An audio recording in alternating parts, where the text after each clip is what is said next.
Realme C67.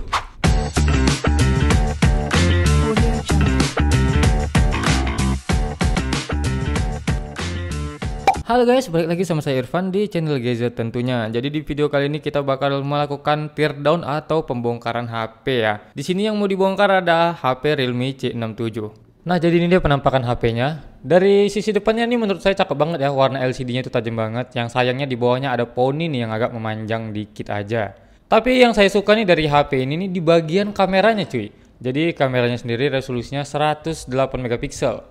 Di sini saya coba ya pakai fitur portrait di kameranya dan menurut saya nih hasilnya cukup memuaskan banget. Warnanya, detailnya, semuanya deh. Saya suka banget sama hasil kamera dari Realme C67 ini. Coba nih kalian lihat aja sendiri hasil dari kameranya, tajam banget. Detailnya juga di zoom oke banget ya cuy.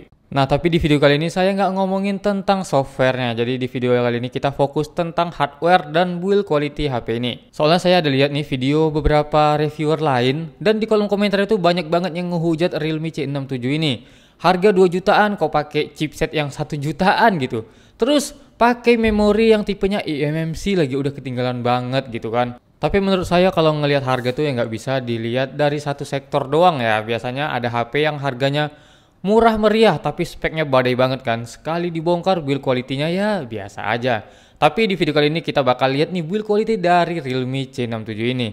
Kalau emang setelah nanti dibongkar dan build quality-nya tuh biasa aja, ya memang cocok sih. Realme C67 ini dibilang HP badut, udah build quality-nya biasa aja, speknya juga biasa aja gitu kan. Waduh, yaudah yuk kita langsung aja bongkar HP-nya, cekidot. Jadi seperti biasa nih saya gunain hot air atau blower nih untuk mencairkan atau melunakkan lem di bagian back covernya. Panaskannya di bagian pinggiran back covernya aja ya, karena emang lem itu terletak di bagian pinggir daerah yang saya panaskan ini.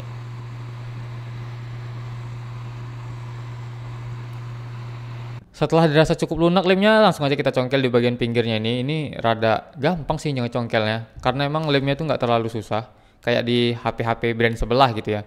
Cuman di sini saya nggak mau bandingin ya kekuatan dari lemnya itu kayak gimana. Saya pribadi sendiri suka lem yang kayak gini karena lebih gampang dibuka. Terus di sini saya menggunakan cairan thinner ya untuk melunakkan lemnya. Dan selanjutnya kita congkel aja kayak gini lah, karena memang udah kebuka sedikit di bagian back covernya, jadi tinggal tarik-tarik aja. Nah, kita sampai di bagian modul kamera. Di daerah sini nih biasanya terdapat lebih banyak lem, jadi di sini saya coba panasin lagi. Kenapa nggak pakai cairan thinner ya? Karena ini dekat modul kamera ya, itu bahaya kalau kena kameranya cuy. Jadi ini udah mulai kelihatan nih, tinggal kita congkel aja pelan-pelan, jangan buru-buru untuk buka back cover HP kayak gini cuy.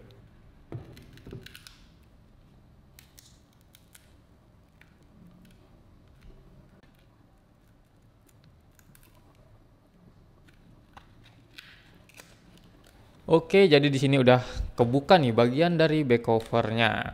Dan penampakannya tuh kayak gini ya cuy. Dan ini dia penampakan bagian belakang back covernya, terbuat dari plastik tipis banget. Dan ini dia lem yang tadi kita panasin ya. Jadi bentuk lemnya tuh kayak gini, sejenis double tape warna hitam.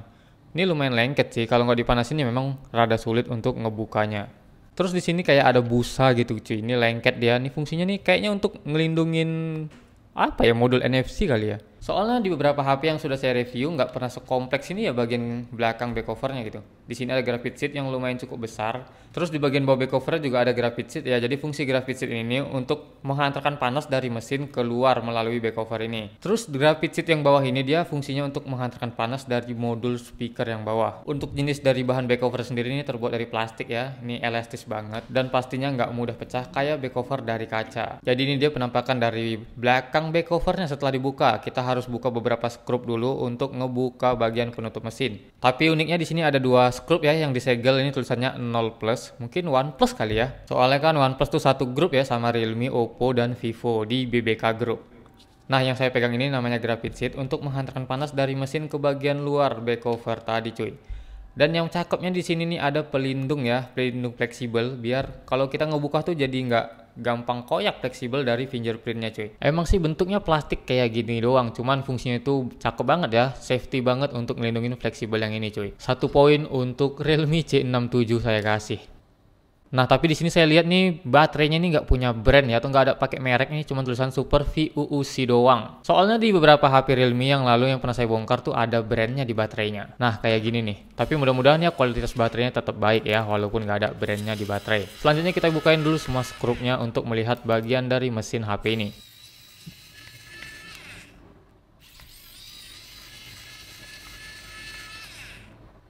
Next, kita buka dulu komponen penutup mesin bagian bawahnya cuy. Selanjutnya kita juga buka komponen penutup mesin bagian atasnya atau mainboard utamanya. Ini bukanya rada susah cuy, asli. Kayak ada skrup yang masih nempel cuy. Tapi setelah saya cek lagi nih, nggak ada skrup yang nempel sama sekali. Waduh, jadi bingung ya. Jadi di sini saya coba paksa ngebukanya, dan setelah saya paksa dan terbuka, ternyata ini yang ngebuat payah dibuka tadi cuy. Ini bahannya sejenis grapit sheet, dia lengket nih di bagian penutup mesinnya. Sebentar saya buka dulu.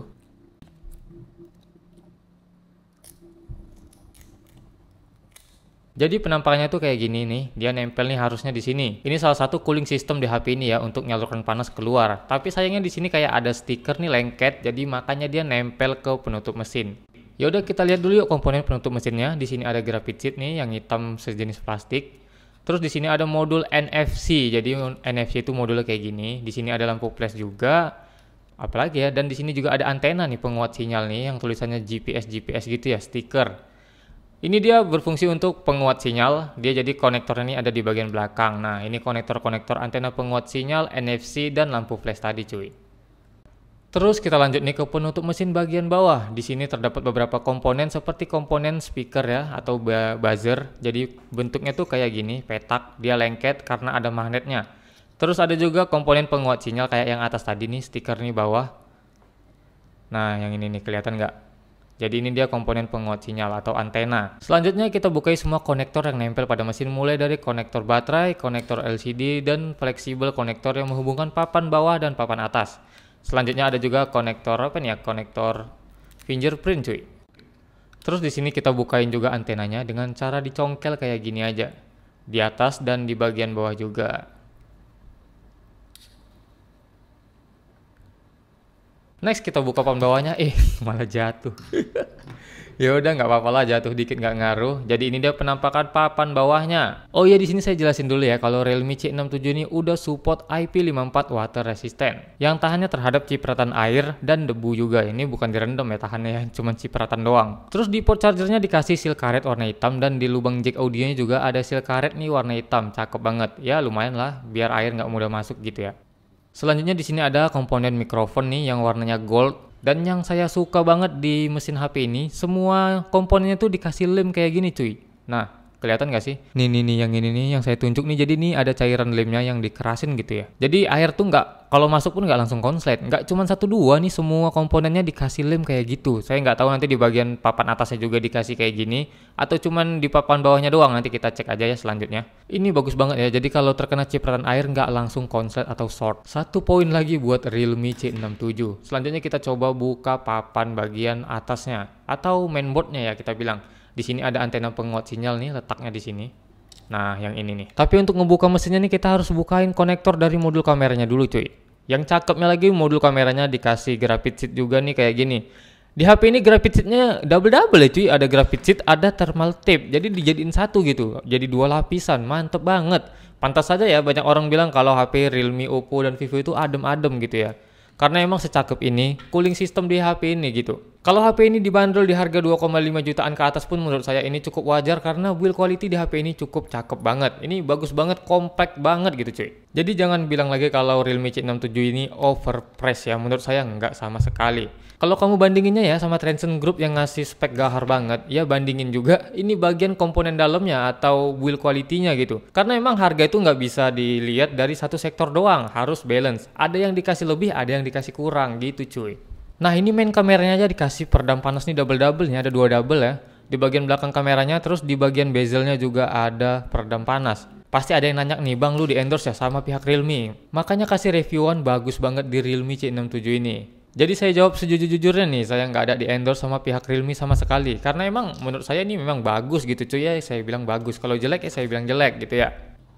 Ya udah kita lanjut aja. Jadi ini dia penampakan dari main kameranya. Bentuknya lumayan besar ya karena resolusinya sendiri 108 megapiksel dan untuk hasil tadi juga lumayan cukup bagus banget menurut saya. Untuk main kamera sendiri saya rasa ini belum support OIS ya karena saya belum ada baca speknya nih, langsung bongkar-bongkar aja. Coba yang tahu komen ini udah support OIS atau belum. Tapi menurut saya ini sih belum OIS. Tapi untuk build quality-nya saya rasa ini cukup cakep banget ya. Tadi yang saya bilang di sini ada thermal tape lagi, terus di bawah bagian belakang ini ada peredam panas juga nih. Nggak cuma di sininya aja dikasih peredam panas cuy, di bezelnya tadi juga ada peredam panasnya nih yang ini nih. Nah, jadi di sini ada lapisan peredam panas lagi, 2 lapis dikasih sama Realme ini. Cakep banget nggak cuy? Ya, ada harga, ada kualitas lah ya. Tapi kalau emang ngomongin spek ini sih memang kalah jauh dari HP-HP entry level lainnya gitu. Selanjutnya di sini ada kamera selfie-nya, juga dikasih pelindung panas ya. Ini ada graphite sheet sama thermal tape yang dijadiin satu. Biasanya kan cuman graphite sheet atau thermal tape doang. Ini dilapis 2 cuy. Cakep gitu. Baru saya lihat di HP Realme ini ya. Sebelumnya saya review belum ada yang kayak gini buatnya. Nah, jadi ini dia penampakannya, ini 2 lapis nih, yang warna hitam sama warna kekuningan itu. Buat yang belum puas lihatnya ini sama sih bahannya sama yang penutup kaleng IC-nya nih yang tadi kita bongkar. Ini juga 2 lapis. Nah, jadi biasanya ini cuma 1 lapis, cuma thermal tape doang yang warna kuning doang. Ini dikasih lapisan graphite sheet lagi 2 lapis. Terus untuk bentuk kamera selfie sendiri sih menurut saya biasa aja nih, kecil, nggak ada OIS-nya juga. Selanjutnya kita cek di bagian kamera gimmicknya. Nah, jadi di kamera gimmick ini saya kurang tahu nih resolusinya berapa, saya nggak ada lihat spek soalnya. Tapi memang ini kecil banget. Nah, kalau untuk diukur-ukur dari frame-nya sendiri ya memang nggak sinkron gitu ya karena emang kecil banget kameranya, di luar ekspektasi lah ini kalau menurut saya. Ya bisa dibilang ini kamera gimmick lah atau variasi doang, ya udahlah ya, banyak HP juga pakai kayak gitu. Selanjutnya kita cek nih di bagian mesinnya. Jadi ini tadi yang saya bilang graphite sheet dan thermal tape dijadiin satu. Untuk efeknya sendiri apakah bisa lebih adem atau enggak itu ya cuman kalian yang udah beli Realme C67 ini yang udah bisa jawab gitu, soalnya saya belum ada tes, belum saya apa-apa, tadi baru saya setting udah saya bongkar. Tapi menurut saya pribadi sini udah lumayan cukup bagus banget build quality dari Realme C67 tadi. Jadi ini biasanya cuman bentuknya kayak gini doang, ini dilapis 2 lagi ya cuy. Nggak cuman cooling sistemnya aja cuy, jadi di tiap konektor nih ada kayak seal karet lagi, biar air tuh nggak langsung masuk ke konektornya. Ini susah banget nih untuk dibuka. Di semua konektor nih saya lihat nih, untuk kamera gimmicknya pun juga dikasih seal karet kayak gini. Ini kamera gimmick loh, diperhatiin kayak gini gitu, yang fungsinya nggak tahu untuk apa juga ya, kamera makro atau deep kamera kali ya. Nah, jadi ini dia tadi, mana tadi? Nih kamera gimmicknya. Ini saya pasangkan di sini nih ya. Di bagian dudukan kameranya pun juga dikasih pelindung atau graphite sheet lagi cuy gitu. Diperhatikan sampai segitunya. Ya udah, saya kasih 1 poin lagi untuk Realme C67 ini, mantap banget. Terus ya tadi di bagian bawahnya kita udah bilang kalau komponennya semua dikasih lem biar air itu nggak mudah masuk dan konslet. Di bagian atas juga semua komponen dikasih lem cuy. Untuk resistor, kapasitornya ini dikasihin lem. Buset. Jadi ini dia penampakan dari mesin bagian belakangnya. Nah, di sini ada terlihat nih kayak cairan warna silver ya. Ini namanya thermal pasta. Cooling system juga ya biar tetap adem. Dan pastinya di bawah thermal pasta nih ada RAM, ROM dan SoC-nya ya. Yang kalian eject tuh ROM-nya masih eMMC. Ya udah, nanti kita bongkar. Ini ada apa ya, slot SIM card nih yang besar nih, ini slot SIM cardnya di sini. Terus lagi di sini ada ya komponen yang dikasih lem. Jadi semua komponen di HP ini dikasihin lem ya. Lemnya dikerasin biar air tuh nggak langsung konslet. Dan setelah saya cek ternyata di bagian mesin atasnya nggak ada mikrofon. Jadi mikrofon ini hanya mengandalkan di bagian mesin bawah doang. Di atas nggak ada mikrofon sama sekali. Ya udah, nggak apa-apa, it's okay. Lagian juga mikrofon bagian atas biasanya cuma dipakai untuk video callan doang sih. Terus tadi di sini saya udah buka nih penutup chipsetnya nih. Nah, sayangnya nggak ke-record cuy, nggak kepencet tombol recordnya, tapi nggak apa-apa, di sini saya jelasin aja. Jadi di sini ada 2 lapis ya. Ya sama nih sama kayak bagian depan ada graphite sheet yang dilapis sama thermal tape. Malah di bagian dalamnya nih ada nih cairan warna biru nih, thermal pasta atau thermal silikon juga. Jadi ada 4 lapis ini ya. Ada thermal pasta di bagian atas, terus ada graphite sheet, ada thermal tape, dan yang paling bawah nih yang warna biru nih namanya thermal silikon. Waduh, gila 4 lapis cuy. Coba nih yang udah pakai Realme C67 ini coba komen cuy, apa emang seadem itu ya? Karena memang SoC-nya sendiri nih dilapisi 4 kali ya. Nih thermal silikonnya nih yang warna biru tadi belum kita perlihatkan secara detail.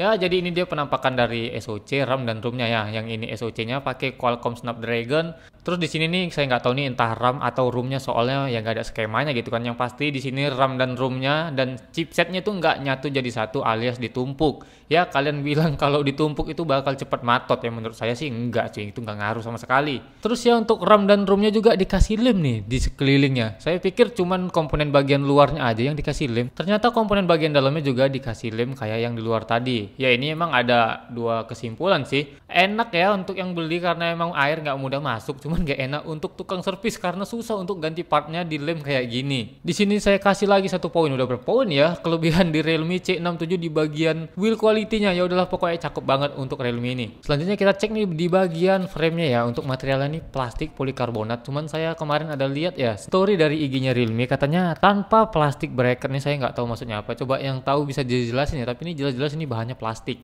Selanjutnya saya akan coba buka baterainya. Di sini udah ada pengait baterainya biar kita lebih gampang buka baterainya. Waduh, ini rada susah ya cuy buka baterainya. Oke, dan akhirnya terbuka juga baterainya.